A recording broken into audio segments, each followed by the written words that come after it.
नमस्कार, आप देख रहे हैं युवा तक भारत। युवा तक भारत में आपका स्वागत है।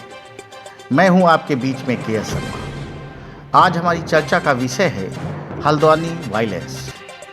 मित्रों, हल्द्वानी वायलेंस का कारण क्या है और कौन कौन लोग इस घटना के जिम्मेदार हैं। साथियों, जैसा कि आप जानते हैं, यह घटना जो हुई वह उस समय हुई जब नगर निगम के लोग पुलिस बल के साथ सरकारी ज़मीन में बने अवैध अतिक्रमण को हटा रहे थे। मित्रों, सरकारी ज़मीन पर अवैध अतिक्रमण एक दिन में नहीं होता है।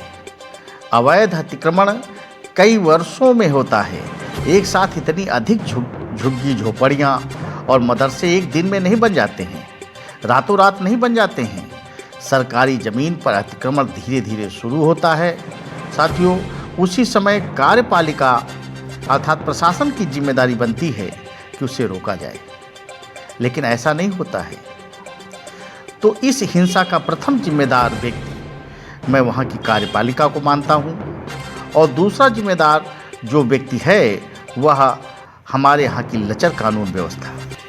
यदि सरकार द्वारा कुछ कड़े कानून बना दिए जाएं, सरकारी ज़मीन पर जो लोग अतिक्रमण करेंगे उनकी नागरिकता समाप्त हो जाएगी। अदालत में ऐसे प्रकरण की कोई सुनवाई नहीं होगी। साथियों, मैं 100% कह सकता हूँ कि कोई भी व्यक्ति सरकारी ज़मीन पर इस तरह अतिक्रमण करने का साहस नहीं जुटा सकता है। और जो तीसरा पहलू है वह इस घटना का गुनाहगार वो हमारी हैं अदालतें। यदि अदालतें इस तरह के प्रकरण को इंटरटेन करना बंद कर दें तो शायद ऐसी स्थिति पैदा हो।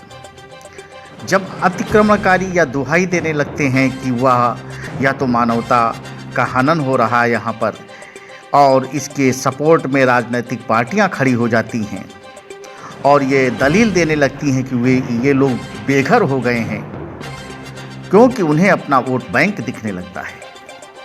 ऐसे लोग भी इस घटना के कम जिम्मेदार नहीं हैं। साथियों, यहाँ पर यह भी स्पष्ट हम करना चाहेंगे कि आखिरकार ये कौन लोग हैं और ये लोग कहाँ से आए।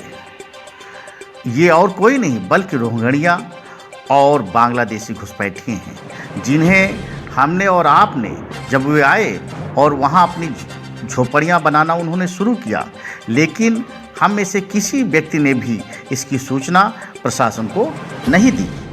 तो मेरा मानना है कि हम और आप भी इसके कम गुनाहगार नहीं हैं। मित्रों, यदि ऐसे कार्यों की अनदेखी हमारे और आपके द्वारा होती रही तो निश्चित ही आने वाले वर्षों में हम अपनी भावी पीढ़ी को ज्वालामुखी के मुहाने पर खड़े करने का काम कर रहे हैं। अंत में मैं वंदना सिंह जी को भी, जो वहाँ की कलेक्टर हैं, उन्होंने स्थिति को नियंत्रण में किया और उसे कम्युनल रंग देने से बचा लिया। निश्चित ही वह प्रशंसा की पात्र हैं। मैं उन्हें इसके लिए धन्यवाद देता हूं, अन्यथा पूरे देश में आग लग सकती थी। आइए हम उन्हें सुनते हैं कि उन्होंने क्या कहा। ये कम्युनल नहीं था, इसको कम्युनल ना बनाया जाए, इसको सेंसिटिव ना बनाया जाए। किसी भी दूसरे कम्युनिटी ने या किसी भी पर्टिकुलर कम्युनिटी ने ना तो रिटेलिएट किया इस चीज़ को लेकर, ना ही कोई ऐसा जो है धार्मिक जो है सिंबल्स जो हैं उनको प्रथम बार अटैक किया गया। एक घटना हमारे सामने ज़रूर एक मंदिर के सामने आगजनी की आई, लेकिन वो छुटपुट घटनाएं हैं।